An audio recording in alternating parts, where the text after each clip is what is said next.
All right, so we'll talk about your new movie, Ezra, in a moment. But first, I want to talk about some other issues in the news. You know, there's been a lot of effort in Hollywood, it seems, to galvanize support for President Biden. This weekend, for example, Jimmy Kimmel's hosting a conversation with the president and former President Barack Obama. There'll be guests like George Clooney, Julia Roberts, et cetera. It's going to raise a lot of money. But my question is this. You know, some on Fox News and in the right use events like this as political fodder. Let me just play this for you, and then I want to ask you about it.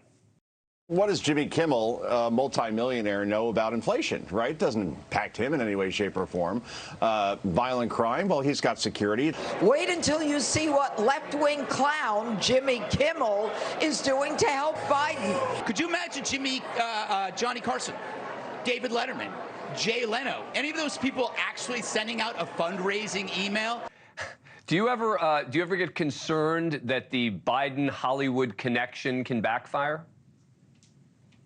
No, not really. I mean, look, I can only speak for myself and my whole kind of agenda in political activism. Whatever candidate I'm supporting or whatever issues I'm advocating on is for people really to engage. Because I think that the cynicism that's kind of seeped throughout our political process has gotten people to just kind of throw up their hands and say, you know what, a pox on all their houses, and I'm just not going to get involved. So for me, you know, we have a responsibility, whether you're on the right or the left, to just get engaged. And so when I go out and talk, I'll talk about what matters to me, but really, I just encourage people to not throw up their hands. And if you have a strong point of view, get out there and vote and join in the system. If you got a problem with it, you know, run for something or get engaged and do something.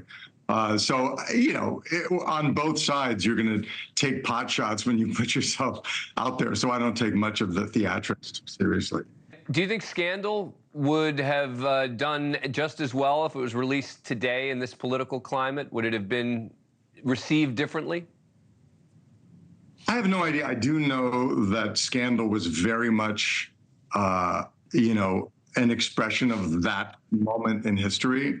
You know, I know that I think Shonda Rhimes has said that, you know, once really when Trump was elected and things changed, the show seemed less relevant for her, and she brought, you know, so it was very much a kind of insane antidote, you know, to happening in our political culture then. So yeah, I have no idea. I think it would be different. Yeah.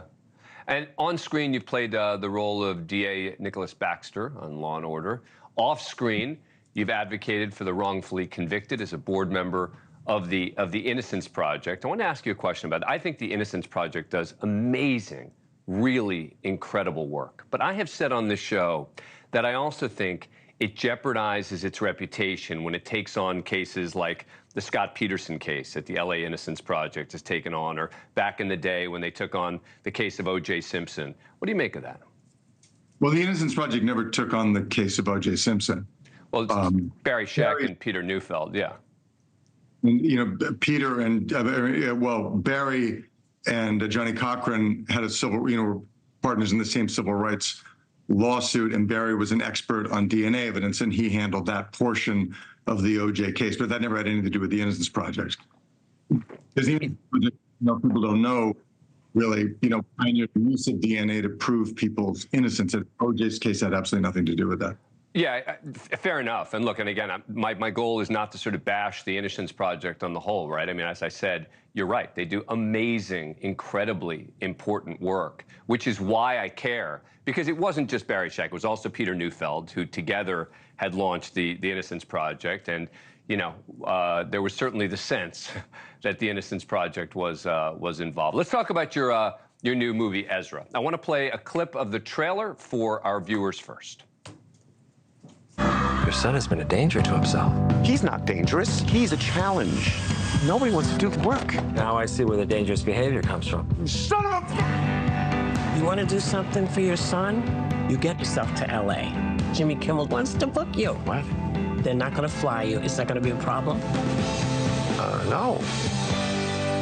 Hey, What did you do? Ezra, get in the car. I need to get him away from here. Not taking the car. I'm making a mistake. Pop.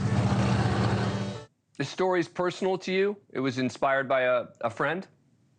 Yeah, so the script of Ezra was written by my oldest and dearest friend, Tony Spiridakis, who has an autistic son, and he wanted to write a movie, that was sort of inspired by his relationship with his son, Dimitri. So he wrote this incredibly powerful story about a guy who's a stand-up comedian and a screenwriter that Bobby Cannavale plays, and the odyssey he goes through with his 11-year-old autistic son, Ezra.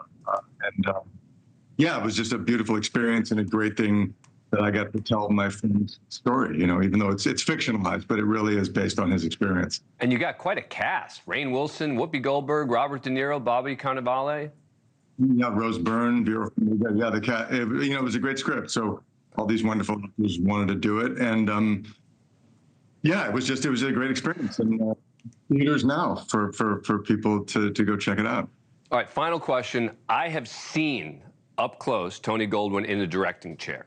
The guy is great at it. All right, just as a layperson, I watched him, and I was incredibly impressed. And you obviously were involved in that role here as well. Are we going to see more of you in the directing chair moving forward?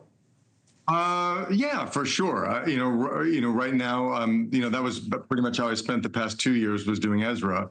Right now, I'm acting in Law and Order, so that's kind of taken up my time this year. But yeah, I'll be back in the director's chair in the next couple of years, I'm sure. It's a great gig. I love it. Thank you for watching. Go to newsnationnow.com to find NewsNation on your cable provider. And don't forget to click the red subscribe button below to get more of NewsNation's fact-driven, unbiased coverage.